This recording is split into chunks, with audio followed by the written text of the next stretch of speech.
Could Oklahoma soon be home to a religious public school funded by your tax dollars? It's a question we've asked before and been told the answer is no, not only by the state, by the U.S. Supreme Court as well. Despite all that, another group is giving it a try.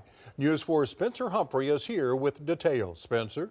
Yeah, we've told you about a group hoping to open a virtual Jewish charter school in Oklahoma. It feels like they feel like the verdict is still out on whether or not religious public schools violate the U.S. Constitution. And today, they took their first step toward getting that question back in front of not only the state, but inevitably the courts. The push to make public religious schools a thing is not over. We believe we have submitted an outstanding application, and we ask that the board approve the application. Leaders with Ben Gamla Jewish Charter School making their case to the Oklahoma Charter School Board Monday.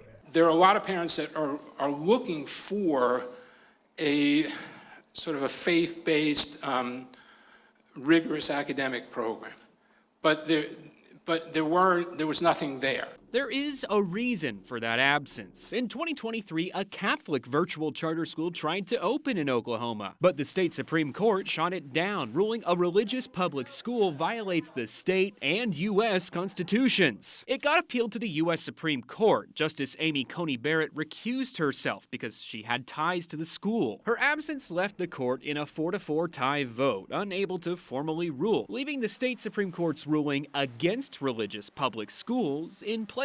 But supporters of the concept hoped someone else without ties to Coney Barrett this time could give the concept another try. Attorneys for Ben Gamla willing to take that challenge on. Our goal is to win at win here at the board, and if that doesn't happen, we will bring a case in the federal district court, asking the courts there, or ultimately the 10th Circuit, to rule in our favor.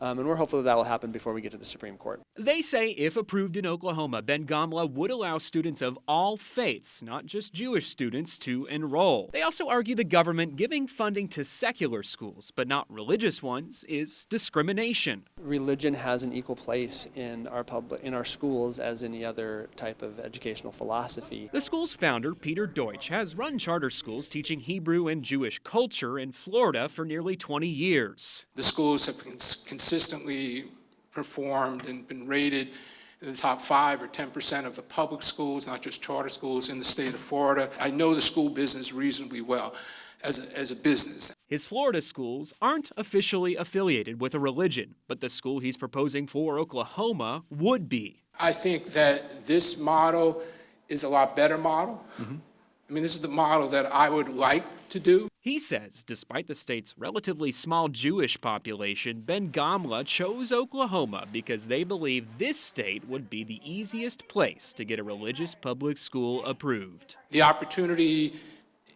is probably the best in Oklahoma of any state in the United States of America today. And the state charter school board is expected to make a decision on whether or not to approve Ben Gamla at their meeting next month. We'll keep you updated. We know you will.